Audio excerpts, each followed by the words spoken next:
Assalamualaikum warahmatullahi wabarakatuh. Halo teman-teman, perkenalkan nama saya Andri Darmawan, mahasiswa jurusan Hukum Fakultas Hukum Universitas Bangka Belitung.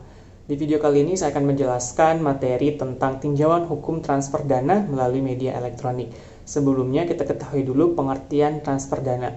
Transfer dana atau biasa juga disebut dengan fund transfer, bank transfer, remittance, payment order, money transfer, pengiriman uang, kiriman uang, dan juga transfer uang. Pengertian transfer dana menurut doktrin atau pendapat para ahli antara lain, yaitu menurut Rahmat Syafei, transfer dana adalah suatu jasa atau tugas perbankan untuk membantu masyarakat dalam mengirim uang dari satu tempat ke tempat yang lain. Kalau menurut Sunat Rozulkifli, dana adalah jasa bank untuk memindahkan sejumlah dana tertentu sesuai perintah pemberi amanat atau nasabah atau juga pihak lain untuk keuntungan penerima. Undang-undang tentang perbankan tidak memberikan pengertian tentang transfer dana, namun undang-undang tersebut hanya menyebutkan bahwa kegiatan usaha bank umum antara lain meliputi memindahkan uang baik untuk kepentingan sendiri maupun untuk kepentingan nasabah. Berdasarkan undang-undang tentang transfer dana, yang dimaksud dengan transfer dana adalah rangkaian kegiatan yang bertujuan untuk memindahkan sejumlah dana kepada penerima yang disebutkan dalam perintah transfer dana sampai dengan diterimanya dana oleh penerima dana.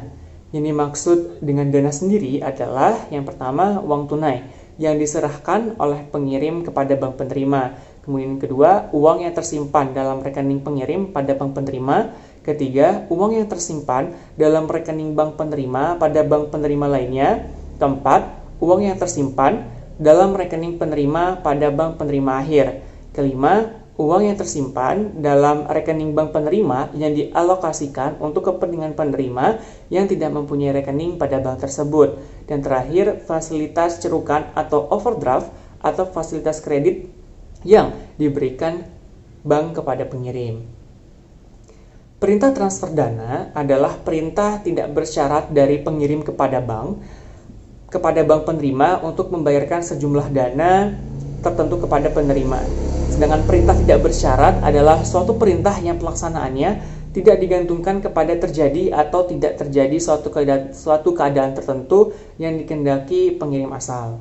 Dengan demikian, para pihak yang terlibat di dalam transaksi transfer dana melalui bank adalah penerima atau beneficiary, kemudian pengirim transfer debit, kemudian pengirim asal transfer debit, pembayar transfer debit, bank pengirim asal transfer debit, bank penerima debit, bank penerus transfer debit, bank pembayaran transfer debit, dan penerimaan transfer debit. Transfer dana melibatkan sejumlah uang, maka instruksi yang jelas dari pengirim uang sangat diperlukan, baik untuk transfer warkat atau melalui mail transfer ataupun transfer tanpa warkat seperti telegram, telepon, komputer, ataupun internet. Instruksi dari pihak pengirim tersebut sekurang-kurangnya memuat hal-hal sebagai berikut. Yang pertama, nama dan alamat yang jelas dari pihak pengirim. Kedua, adanya perintah bayar. Ketiga, nama dan alamat yang jelas dari pihak penerima uang. Keempat, nomor rekening dari pihak penerima uang. Kelima, jumlah yang dikirim atau dalam angka dan huruf. Kemudian berita dari pengirim kepada penerima. Dan terakhir, nama dan alamat bank penerima dan pengirim. Selanjutnya kita akan membahas tentang klasifikasi transfer dana. Yang pertama, transfer dana melalui ATM atau Automatic Teller Machine. Transfer dana melalui ATM meskipun dilakukan secara elektronik bukanlah termasuk ke dalam internet banking, karena akses nasabah kepada bank dilaksanakan melalui satu anjungan mandiri secara online tanpa membutuhkan akses seperti layaknya transaksi melalui website. Dalam hal ini nasabah cukup memiliki satu kartu ATM dan mempunyai PIN. Yang kedua, transfer dana melalui phone banking. Dilakukan melalui sarana phone banking di mana nasabah melakukan komunikasi melalui telepon dan memerintahkan kepada petugas bank untuk melakukan transaksi transfer dana. Dan yang terakhir, transfer dana melalui SMS banking. Melalui pesan data melalui SMS, nomor telepon nasabah akan dicatat dan diidentifikasi oleh bank Demikian juga dengan PIN nasabahnya akan diberikan oleh bank yang dimaksud. Sekian penjelasan saya mengenai transfer dana. Materi selanjutnya akan dijelaskan oleh rekan saya. Terima kasih. Baiklah, di sini saya akan melanjutkan penjelasan tentang perjanjian dalam hukum. Seperti yang kita ketahui, perjanjian termasuk salah satu sebuah perikatan. Nah, menurut salah satu pakar hukum yaitu Subekti, perjanjian adalah suatu peristiwa di mana seseorang dan orang lain melakukan sebuah perjanjian untuk melaksanakan suatu hal. Nah, di dalam perjanjian ini terdapat 4 azas. Yang pertama yaitu azas sarsepanda. Azas ini menyatakan bahwa sebuah perjanjian yang dibuat dan memiliki atau mempunyai ikatan hukum yang penuh.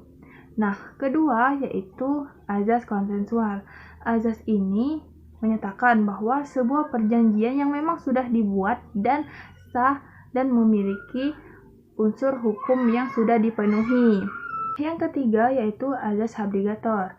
Azas ini suatu perjanjian yang sudah dibuat dan memang sudah sah. Namun ada batasan yaitu hak dan kewajiban para pihak, yaitu hak milik belum dimiliki pihak lainnya. Keempat yaitu azas bebas berkontrak, yaitu bahwa para pihak bebas untuk mengatur dan membuat suatu perjanjian dan menurut syarat mereka yang mereka buat sendiri. Namun di dalam azas bebasan berkontrak ini terdapat syarat yang harus dipenuhi oleh para pihak. Nah, yaitu syaratnya pertama tidak melanggar undang-undang sesuai kebiasaan yang berlaku, memenuhi ketentuan dan melaksanakan sesuai dengan apa yang telah ditentukan. Kemudian saya akan menjelaskan tentang perjanjian transaksi elektronik. Seperti yang kita ketahui, pada zaman sekarang ini sungguh banyak yang melakukan sebuah perjanjian dalam bentuk elektronik. Salah satunya yaitu pihak perbankan. Pihak perbankan ini banyak menggunakan transaksi elektronik. Tujuannya untuk memenuhi kebutuhan nasabah, dan perbankan tersebut dari pihak bank untuk menawarkan produk baru kepada para nasabah agar tidak kalah saing pada perbankan yang lainnya. Syarat sah perjanjian. Pasal 1320 KUH Perdata menyebutkan adanya 4 syarat sah suatu perjanjian, yakni 1. Adanya kata sepakat bagi mereka yang mengikatkan dirinya. 2. Kecakapan para pihak yang membuat suatu perikatan. 3. Suatu hal tertentu. Dan 4. Suatu sebab atau kausa yang halal. Persyaratan yang pertama dan kedua disebut syarat subjektif karena berkenaan dengan subjek perjanjian. Sedangkan persyaratan yang ketiga dan keempat berkenaan dengan objek perjanjian di mana syarat subjektif. Wan prestasi. Wan prestasi adalah pelaksanaan kewajiban yang tidak dipenuhi atau ingkar janji atau kelalaian yang dilakukan oleh debitur, baik tidak melaksanakan apa yang telah diperjanjikan, maupun malah melakukan sesuatu yang menurut perjanjian tidak boleh dilakukan. Wan prestasi memberikan akibat hukum terhadap pihak yang melakukannya dan membawa konsekuensi terhadap timbulnya hak pihak yang dirugikan untuk menuntut pihak yang melakukan wan prestasi untuk memberikan ganti rugi, sehingga oleh hukum diharapkan agar tidak ada suatu pihak pun yang dirugikan karena wan prestasi tersebut. Force majeure atau keadaan memaksa. Force majeure adalah keadaan memaksa atau overmah di mana posisi salah satu pihak, misalnya pihak pertama, gagal melakukan kewajiban akibat sesuatu yang terjadi di luar kuasa pihak pertama. Jadi, dengan adanya keadaan force majeure, tidak ada pihak yang diwajibkan membayar ganti rugi kepada pihak lain karena wan prestasi. Force majeure yang sering dialami berupa tanah longsor, banjir, angin topan, badai, gunung meletus, epidemik, keadaan perang, kerusuhan, pemberontakan, terorisme, sabotase, kudeta militer, dan lainnya. Baiklah, Assalamualaikum warahmatullahi wabarakatuh. Perkenalkan, nama saya Dayan Permatasari. Di sini saya akan menjelaskan tinjauan umum mengenai perbankan di Indonesia. Pengertian bank secara sederhana, bank dapat diartikan sebagai suatu lembaga keuangan yang kegiatan usahanya adalah menghimpun dana dari masyarakat dan menyalurkan kembali dana tersebut ke masyarakat, serta memberikan jasa-jasa bank lainnya. Beberapa perumusan mengenai pengertian bank menurut para sarjana adalah sebagai berikut.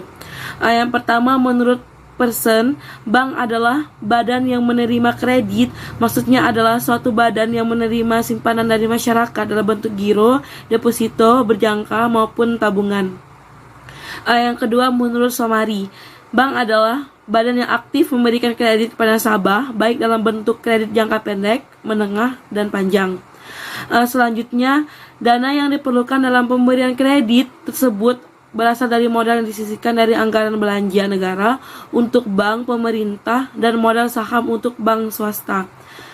Apabila modal yang disetor tidak mencukupi kebutuhan mereka, maka bank dapat mengumpulkan dari yang pertama, kredit likuiditas dari bank sentral, yang kedua, pinjaman dari bank-bank dalam maupun luar negeri, yang ketiga, menerbitkan saham bank, keempat, menerbitkan obligasi, dan yang terakhir, kelima, menerbitkan sertifikat bank. Selanjutnya saya akan menjelaskan menurut Somari, keuntungan bank diperoleh dari selisih bunga kredit yang diberikan dengan bunga kredit yang diterima atau kredit likuiditas, pinjaman dari bank, obligasi, dan sertifikat bank. Selanjutnya, menurut Stuart, bank adalah badan yang bertujuan untuk memuaskan kebutuhan kredit, baik dengan alat-alat pembayaran sendiri maupun yang diperoleh dari orang lain atau dengan jalan mengeluarkan di bidang perbankan.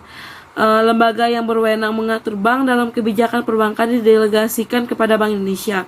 Selanjutnya, peraturan yang dikeluarkan oleh Bank Indonesia disejajarkan dengan peraturan pemerintahan karena Bank Indonesia merupakan representasi dari pemerintah akibat kewenangan atribusi yang diberikan dalam Undang-Undang Nomor 23 Tahun 1999 tentang Bank Indonesia sebagaimana telah diubah dengan Undang-Undang Nomor 3 Tahun 2004. Selanjutnya, yang terakhir, pengertian perbankan menurut Undang-Undang Nomor 7 Tahun 1992 tentang perbankan sebagaimana telah diubah dengan Undang-Undang Nomor 10 Tahun 1998 adalah yang berbunyi segala sesuatu yang menyangkut tentang bank, mencakup kelembagaan, kegiatan usaha, serta cara dan proses dalam melaksanaan kegiatan usahanya. Baiklah, hanya itu yang dapat saya sampaikan. Wassalamualaikum warahmatullahi wabarakatuh.